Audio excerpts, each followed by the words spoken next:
বন্ধুসকল, মই বৰ্তমান উপস্থিত আছোঁ ঢেকীয়ালত। এইটো নসত্ৰৰ ওচৰতে আছে ঢেকীয়ালত। আজি মৃদুদাৰ লগত আহিলোঁ। মৃদুদাহঁতৰ কিছুমান মানুহ মিলি ভেটা দিয়ে আৰু ইয়াত দেখিছে ভেটা ইয়াত দিছে। ইয়াত যাতে মাছটো আহিব নোৱাৰে আৰু মাছ মৰা জেগাখিনি এইখিনি দেখাইছোঁ। আৰু ইয়াত সোণাইৰ লগত অলপ লিংক আছে।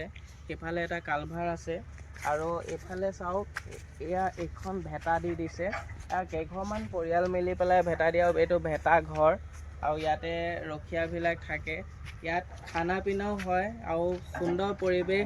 খানা খোৱাৰ কাৰণে ইয়াত চৌকা এটা অস্থায়ীভাৱে পাতি থৈছে আৰু বিচনা এখন ইয়াত বাঁহৰ কামি দি পেলাই বিচনা এখন ইয়াত স্থাপন কৰিছে। আৰু ইয়াত ৰাতি থাকি ভাল লাগে আৰু এতিয়া গৰমৰ দিন যিহেতু ৰাতি বতাহ বলে ভাল লাগে।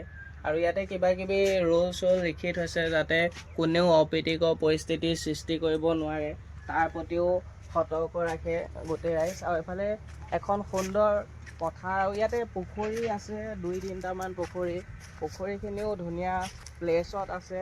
আৰু ইয়াতে মাছ মাৰে সকলোৱে মিলি পেলাই আৰু মাছখিনি সকলোৱে নিজে নিজে ভগাই লয়।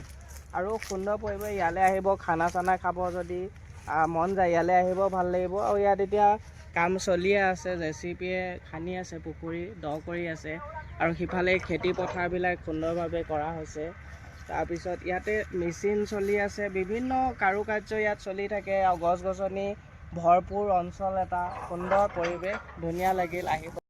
ঢেকীয়ালত আজি আহি পেলাই নতুন বস্তু এটা দেখিলোঁ। এইবিলাক যে আপোনালোকে গাঁতবিলাক দেখিছে, ইয়াত মানে 18 ঘৰ মানুহৰ কাৰণে 18টা গাঁত আছে। ইয়াতে মাছবিলাক মানে ভগোৱা হয়, প্ৰতিটো গাঁততে মাছবিলাক ভগোৱা হয় সমানভাৱে আৰু সকলোৱে সমানভাৱে পায়।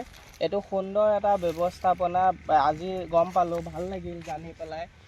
কোনোৱে হয়তো গাঁৱত আহি পেলাই দেখা নাই কিছুমানে, আজি এইটো এটা পৰিৱেশ ভাল লাগিছে। অহা গাঁৱলীয়াবিলাকেহে বুজি পায়, গতিকে যোনে বুজি নাপায় কথাটো আজি গম পাব। ধন্যবাদ।